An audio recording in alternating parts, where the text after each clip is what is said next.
Hola, mi amigo querido. Mira, el tema central de la Biblia es el Evangelio. Y el Evangelio es la gran noticia de que a pesar que caímos en el pecado y estamos condenados a muerte, hay salvación para nosotros.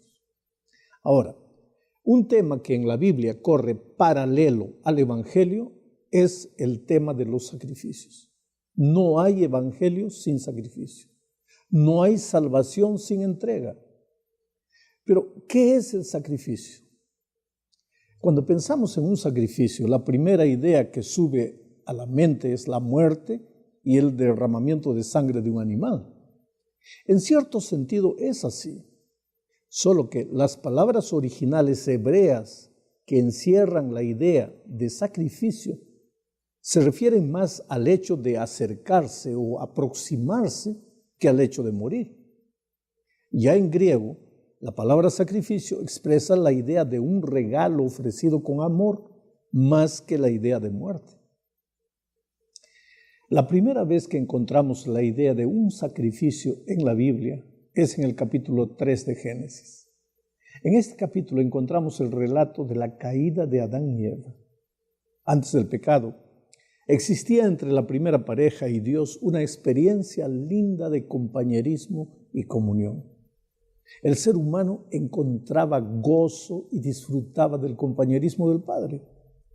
Pero después que Adán y Eva pecaron, lo primero que hicieron fue esconderse del Creador. Quiere decir, el pecado abrió un abismo de separación entre Dios y el ser humano. El pecado llevó a nuestros primeros padres a esconderse de la presencia del Padre. Ya no sentían más gozo al lado del Padre. El miedo se apoderó de su corazón. Se sintieron desnudos y ridículos. Habían intentado cubrir su desnudez con hojas de higuera y nada habían logrado. El peso de la culpa los atormentaba y se sentían indignos de estar en la compañía del Padre amado. Ahora, ¿qué hizo Dios para resolver el problema de la desnudez del ser humano? Génesis 3:21 dice lo siguiente: y Jehová Dios hizo para el hombre y su mujer túnicas de pieles y los vistió. Mira, en este versículo está encerrada la idea del primer sacrificio. El relato no dice explícitamente que un cordero fue sacrificado. Pero yo te pregunto, ¿de dónde habría salido la piel para las túnicas si no hubiese sido sacrificado un cordero? Pero nota la idea principal. La idea principal no es la muerte del cordero, sino el propósito de la muerte. ¿Por qué Adán y Eva se escondían? Porque estaban desnudos. Entonces, la idea del sacrificio es vestirlos y traerlos de vuelta al Padre. ¿Cuál es la lección? Querido, Dios te ama. No importa lo que hayas hecho o cómo vivas, Dios te ama. Y no descansará hasta tenerte de vuelta en sus brazos.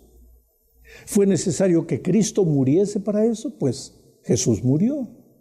Pero el objetivo final del sacrificio de Cristo no era la crucifixión, sino traerte de vuelta a los brazos del Padre. Por eso Jesús intercede por ti y por eso el Espíritu trabaja constantemente en tu corazón. La segunda parte de este estudio nos lleva a considerar los diferentes tipos de sacrificios en Israel. En este comentario, yo no voy a emplear mucho tiempo en detalles de esos sacrificios. Ese no es el propósito del estudio. La idea que debemos tener bien clara es que para Israel no existía culto sin sacrificio. Ellos ofrecían sacrificio por todo. Mira, había sacrificios de gratitud, había sacrificios de adoración, de loor, habían sacrificios de restitución, de júbilo, de alegría, sacrificios pidiendo perdón, en fin. ¿En qué consistían esos sacrificios? El pueblo traía animales limpios como un cordero, un becerro, una tórtola, una paloma.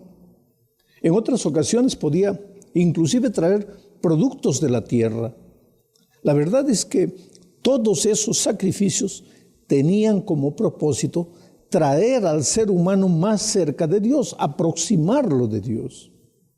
El concepto del sacrificio en Israel no era el concepto de los sacrificios paganos que el pueblo ofrecía, porque pensaban que sus dioses estaban airados y había que aplacarles la ira con sacrificios. La idea central de los sacrificios en Israel era la aproximación, el acercamiento entre Dios y sus hijos. El hombre debe presentarse a su Dios, pero debe llevarle algo. ¿Por qué algo? No porque Dios necesite, sino porque lo que damos de regalo es la expresión de nuestro amor.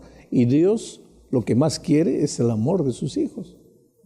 Ahora, había un sacrificio en el que era necesario un cordero.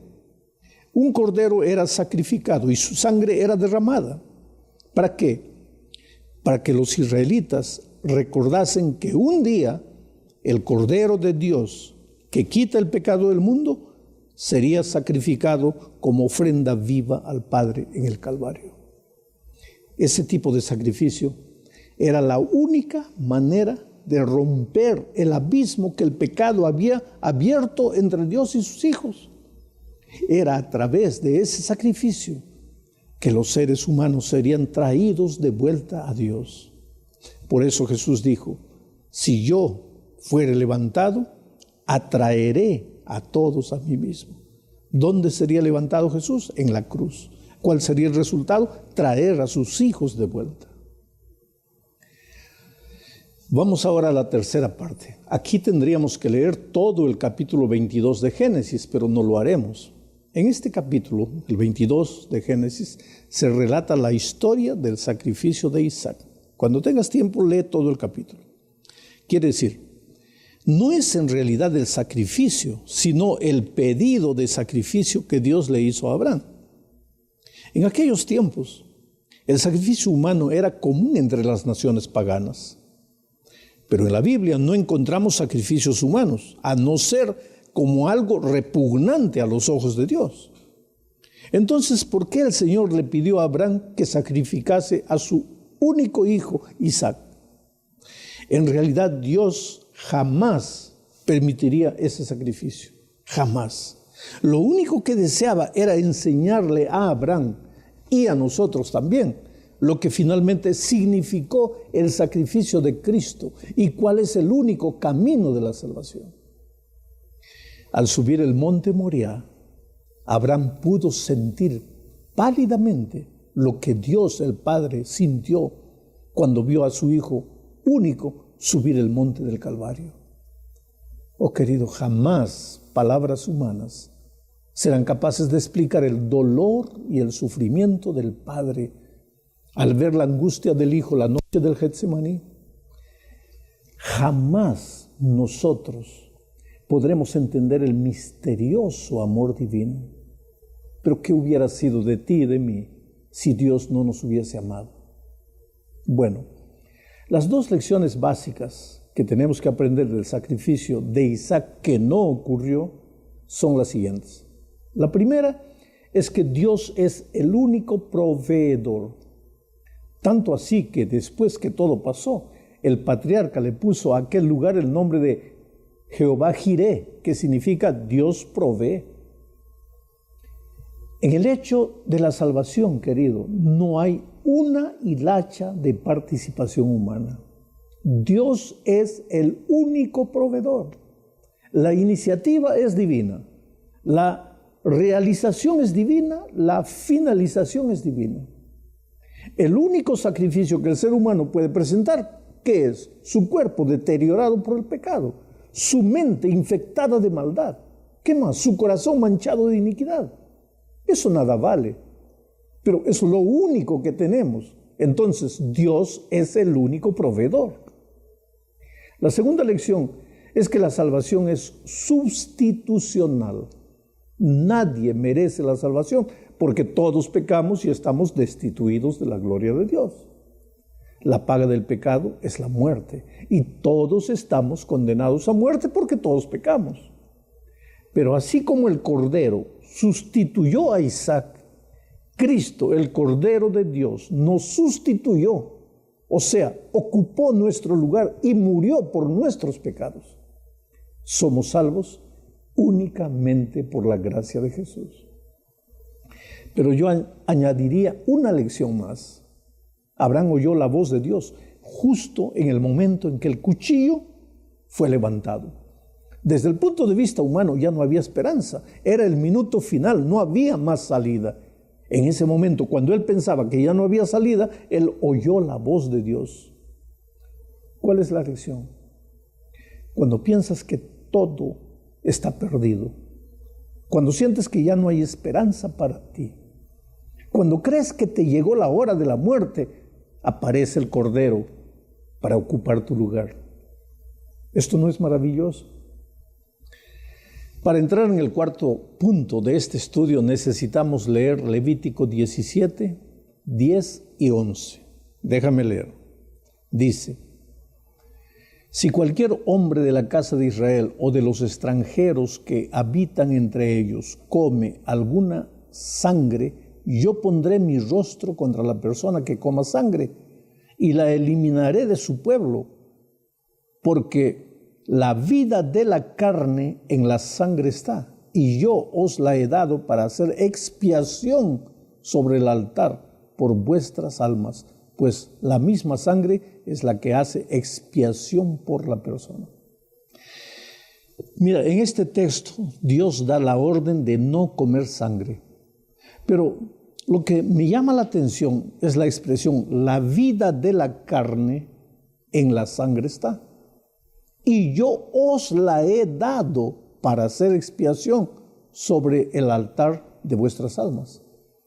¿Por qué Israel sacrificaba animales? Para entender que la vida de un ser está en la sangre. El ser humano había perdido el derecho a la vida por causa del pecado. Y la única manera de resolverle o de devolverle la vida era con otra vida. El hombre había pecado y el resultado del pecado es la muerte. Pero el hombre no quiere morir, entonces alguien tiene que morir, porque el pecado es muerte. Ese alguien fue Jesús, que derramó su sangre, y al derramar su sangre, en realidad estaba derramando su vida. Sin derramamiento de sangre no hay remisión de pecados. Pero lo más interesante es que, refiriéndose a la sangre, el texto que leímos dice: la vida de la carne en la sangre está, y yo os la he dado para hacer expiación sobre el altar de vuestras almas. ¿Quién dio la sangre para la expiación? Dios. Entonces aquí se repite la lección que Dios le quiso enseñar a Abraham y que nosotros necesitamos también aprender. Dios es el Señor de la salvación. Él es el proveedor. La salvación está centralizada en Dios y no en el hombre. Las religiones enseñan que el ser humano tiene que hacer algo para alcanzar a Dios, pero el Evangelio enseña que Dios lo hizo todo para alcanzar al ser humano. Todo lo que necesitas es dejarte alcanzar. Llegamos ahora al fin de este estudio, leyendo Romanos capítulo 12, versículos 1 y 2. Me gusta predicar algunos mensajes de este texto. Dice: por lo tanto, hermanos, os ruego por las misericordias de Dios, que presentéis vuestros cuerpos como sacrificio vivo, santo, agradable a Dios, que es vuestro verdadero culto.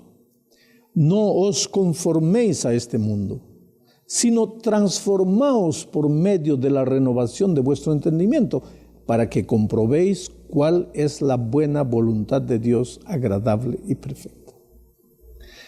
Oh, querido, hay dos ideas en este texto. La primera es que Dios tiene una buena, agradable y perfecta voluntad para tu vida. Por favor, jamás pienses que Dios se ha olvidado de ti o te ha abandonado. Dios jamás abandona a sus hijos. Somos nosotros los que lo abandonamos a Él.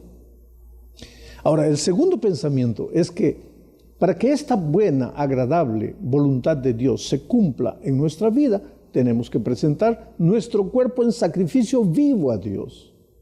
Aquí nuevamente encontramos la palabra sacrificio. No es un sacrificio muerto.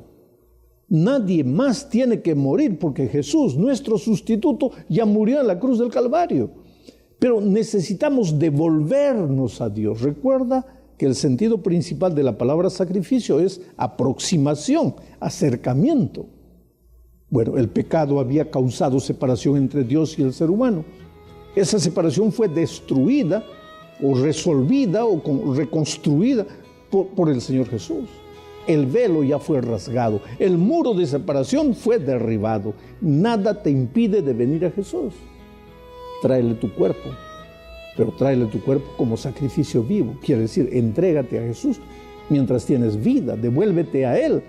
Tú no te perteneces, perteneces a Jesús. Pero entrégate hoy, mientras estás vivo, mientras eres joven, mientras puedes andar con tus propias piernas, mientras tienes salud. No esperes el minuto final para entregarte.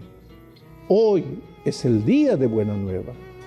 Hoy es el día de salvación. ¿Cuál será tu respuesta?